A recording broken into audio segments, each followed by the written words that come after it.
Hello, Tiësto fans. My name is Annie Mack and I am here in Glasgow for BBC Radio 1's big weekend in Glasgow, where a certain DJ called Tiësto is headlining. And we thought this would be a very good opportunity to speak to the man, get a little preview of the album and just get excited in general. He's just over here, Tiësto. Hey. Hi. Hello. How are you? Nice to see you. And you. Thanks for having us in your hotel room. Yeah. I like the pictures on the wall. They're great. You like that? Great pictures. How you doing? Very good. So first of all, I presume you've come from some far-flung place? Yeah, well, I've been in Las Vegas 2 days ago and yesterday in Cannes, in France, for the film festival. Yeah. And now we're here. And now you're here in Glasgow to headline Radio 1's big weekend. Yes. You are now an official member of the Radio 1 DJ family, which is great. Welcome. We're real colleagues now. Yeah. Do you play Glasgow a lot? I mean, you must. Once a year. I was here in December with Calvin Harris. We did the Great Event Tour. 2 shows at the Hydro Arena. That was pretty amazing. The crowds here are pretty immense. Right? Yeah, I like the Scottish crowd. Really into the music and stuff. So. High energy. Super high energy. So listen, you must be very excited because you have an album ready to pop, 17th of June. Yeah, 17th of June. A town called Paradise. Do you want to tell us about the Pre-order title? right now on iTunes worldwide. He's a pro. Do you want to tell us about the title first of all? Yeah, the title, A Town Called Paradise, is from my experiences in Las Vegas, of course. I think that's for me a town called paradise, you know. But I think everybody has their own paradise around the world. So it's basically everybody can drive or travel to their own paradise, their own town. That's basically the idea behind it. And we wrote a song about it as well. It could be in a festival where you go, they build a festival in the middle of nowhere. That could be paradise. Everybody has their own town called paradise. And you listened to the Tiësto album on the way to Paradise. Yes, exactly. Perfect soundtrack. Yeah, exactly. Okay, so we've chosen Facebook as a way to kind of, you know, give the world a preview of this album, which I know is so highly anticipated. But before we go there, we should talk about Facebook and the fact that you have 17.5 million fans. That's amazing. I can't even think about it. I can't comprehend that. No, it's like more than a whole country. Yeah, that's like so I many think people. Holland has like 17 million people, and so the whole country is a fan. Yeah. Yeah, it's amazing. Yeah. And you are a really prolific social networker. I know you're on Facebook all the time, you're on Instagram all the time. How do you kind of stay connected with your fans, I suppose? Yeah, I love to keep it personal, so I post a lot of personal stuff through my Instagram and everything, and of course Facebook. You know, it's really fun to see the direct feedback you get from the people, and you can keep them posted about what you're up to, because my life is so quick and my music's changed so quickly. Like, I'm now up to so many different things, so it's great to have that easy connection with the fans. An immediate connection as well. Immediate, yeah. You know, you play a gig and suddenly you know what everyone thinks of that gig. Yes, exactly. Positive or negative. Yeah. Okay, so we have a very special surprise for Facebook fans, a competition. Yeah. Are you going to tell us about this? It's a great competition, so the fans can post their favorite Tiësto moment on my Facebook page, and they can win a trip to New York. And with a friend? With a friend, of course. Yeah. Always +1. Yeah. And they can win a trip to New York for 2 people to be at my album launch party on the 17th of June. Okay, amazing. Yeah. So I guess we should specify that that's not strictly like a picture with you in it. It can just be a picture of your favorite memory when you've been listening to a Tiësto song or at a Tiësto concert.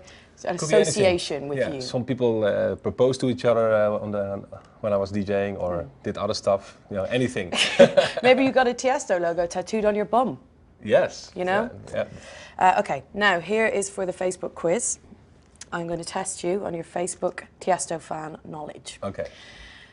Who do you think you've got more male or female fans on Facebook? I would say it's pretty close, but is it bros or chicks? Probably a little bit more bros. Yes, correct. You've got the bro love. Bro love. Okay, good. Now, what percentage of fans are under 24? Under 24? Yeah, your Facebook fans. I would say 50. God, you're good. It's 52. Oh, that's not bad. Yeah, just over half. Yeah. But that's amazing. Okay, so what country in the world has the most Tiësto Facebook fans? That I know. Go on. That must be Mexico.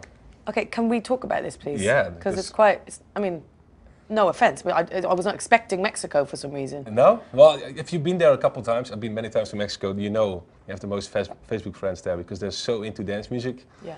And you know, when I play there, they go crazy, and they're so fanatic about the music, and yeah, it's lots of love for electronic dance music there. So I think a lot of DJs agree with me that you know, Mexico is a special place to play.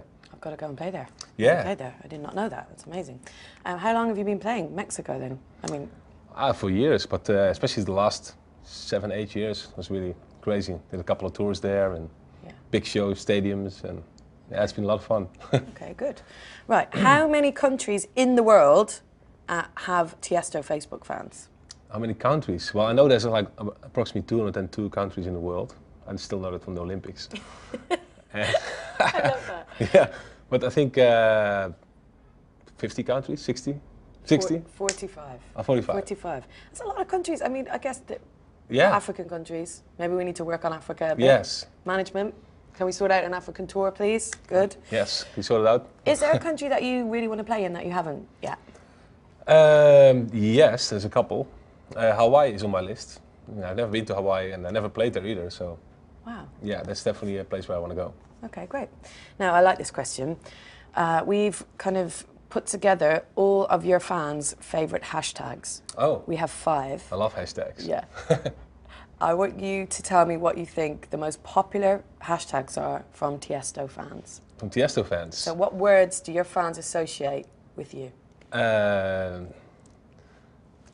Must be hashtag YOLO in there. Yes, how did you get that? Yeah. Well, that's what you always say. that's what I am, I guess. So you only live once. Yeah. Yeah. Hashtag DJ. Yeah, correct. And hashtag killing it. Hashtag wasted. No. No? No. I put hashtags in front of everything, so. Yeah. Hashtag. There's a really obvious one. Yeah? Yeah, you bring it everywhere you go, this word. Party? Yes. Hashtag party? Yeah. I love that one. Two Hashtag more. club life? No. 2 more. Okay, I don't know. You tell me. One is a time of the year, a season. Hashtag summer. Correct. And then one is, well, I'll just tell you, friends. Friends. Okay, Yeah. that's cool. That's 5 really nice, positive words. Yeah. Kind of sums up you, doesn't it? Very positive about the Yeah. world and... I think most of my fans are very positive. You know, they're always happy, just like me. Yeah. Love it. Okay. Now, that is the Facebook quiz over. I think that you did very well. So Oh. you get a gold star. Yeah, I for got a that. gold star. Good. Congratulations. I guess we should go to the album now. Get to the serious bit. Yeah. So you've explained the album title, A Town Called Paradise. Just going back to Vegas a little bit. Mm-hmm. I know that you've been DJing there for many, many years. Yeah. But it really, in the last kind of maybe 5 or 6 years, has taken off in terms of dance music, right? Yeah. And you're at the forefront of that. Yeah, I was very happy to be there right in front, and yeah, it's amazing how Las Vegas has changed. I went there, yeah. and you have a poster of your face that goes over 6 floors of the MGM Grand. It's David Copperfield and Tiësto. It's incredible. Yeah, it's amazing. Yeah, it's like the dream come true. I mean, my mom visited a couple weeks ago, and she saw it, and she's like, now I understand why you moved to America. So yeah, that's really cool. Wow. Yeah. That must have been a very proud moment for your mother. Yes, very proud. Yeah, and for you to share. Yeah. Yeah. Yeah. Okay, so shall we have some little snippets of the album? Yes, I think it's great to play something for the album, because this album is you know, very different than anything I did before. Like the music is more very personal to what I am and what I became over the years. I think if you look at the different albums I made, this is very different than all the albums before, because before I was making more DJ tracks, and now it's more like a song-written based album. So it's really like all of them are songs, and the lyrics and the melodies and the beats are very personal to me. So that's very the biggest difference with the albums before, I think. Okay, great. And in terms of the process of making the album, you know, you are always on the move, always DJing. So was it a case of just kind of finding the time in between gigs, or did you kind of put down 3 months just to go in and try and make it? No, it was indeed like I worked with so many different people on the album as well. Yeah, like never had so many people working on an album before. You know, I worked with more than 40 people. Wow. So traveling between New York, Sweden, LA, different songwriters, different composers, everything. So that must be an incredible experience, just learning, you know, little bits from all those people, and a really collaborative, interesting process. Plus you know, if you do everything yourself, you can only go to a certain level, unless you're a Mozart or a genius. But if you work with different kind of people, they inspire you as well, and you inspire each other, and you have this interaction, and that makes the track better. So Yeah. that's really that's the biggest difference with this album, I think. Okay, great. Well, let's get to the music then. So we've got Let's check it out. 15-second snippets, so just little teasers for everyone to hear, and we're going to start with Light Years Away, please.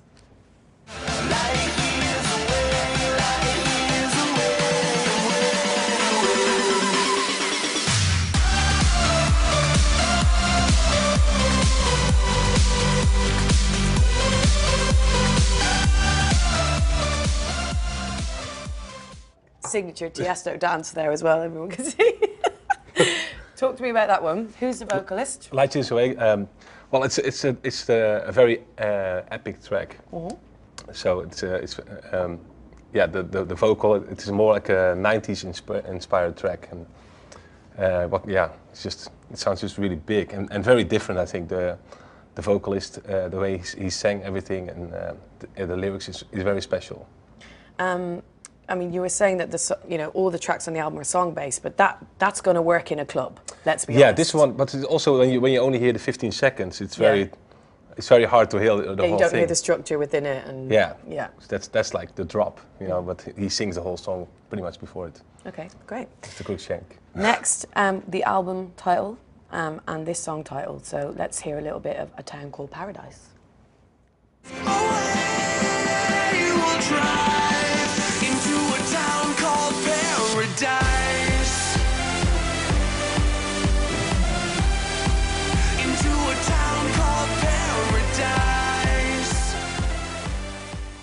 Yeah, it's really about the journey that you. I have a lot of journeys. I travel a lot, so that's what you do for a living. Yeah, so a lot of the tracks, because they're so personal, they're all inspired on my travels, and that's why it's a lot of times like, let's go to a town called Paradise, run those red lights, it's a lot of that because that's the story of my life. Yeah. And I think it's really amazing that you can just leave everything behind, get in the car, and let's drive to a town called Paradise, and we'll see where we end up. You're always moving. Always moving. Always moving. And in terms of the lyrical content, I mean, you obviously, you've thought a lot about it. Do you write stuff yourself, or do you sit with other people and kind of tell them what you want to convey, and you work with them? Yeah, it goes both ways. Yeah. Sometimes they send you a song. What do you think of this? And then I don't have to change much. And sometimes you're like, we have to change the lyrics completely. And because English is not my first language, so it's always a little harder for me to come up with the right words. But I know what I like, and then when you have the interaction with a good songwriter, he gets me, and then you just like, let's rewrite the lyrics here, and let's change this, and then it comes together. Yeah. Okay, cool. Next up, we have a track called Written in Reverse, please. If we were written in reverse, would you find a way to say it? Would you love me till it hurts? And then maybe we could make it, you and I. Wow. That's a big one. Yeah. Tell me first about the song title. It's kind of a funny song title. Yeah, Written in Reverse, it's beautiful. It's like, if you go back in time, if you could, would you change anything? And that's basically it. I mean, everybody would love to go back in time to change some things, I think. So it's a beautiful lyric, and it's written by Matthew Coma. He has a big influence on my album. I think we did 5 songs together. And my buddy from Breda helped produce it, Mr. Hartwell. Yeah. So it's Tiësto Hartwell featuring Matthew Coma, Written in Reverse, and I think it's one of the best tracks, one of the best tracks in the album. Yeah, I mean, Hardwell and you obviously have been friends for a long time, and he's someone that you have really kind of helped mentor, I guess, over the years, and been an inspiration for, I think. Would you agree? Yeah. No, I've been a big inspiration for Hartwell, like when he was 15, 16, he said in an interview, actually in his documentary, he's like, I want to be Tiësto one day. And he dreamed it and he made it happen. Yeah. So he's the biggest DJ in the world now. That must be incredible for you to see, to like watch him just go. Yeah, like all those guys, I've seen a lot of those guys come up. Garrix, who you're playing with tonight. Martin Garrix tonight, Avicii, they all were very young when I met them, and then you see them blowing up. And they're still very young, and they're massive. They're massive. Yeah, it's amazing to see how that works. Yeah. It makes me really proud. Yeah.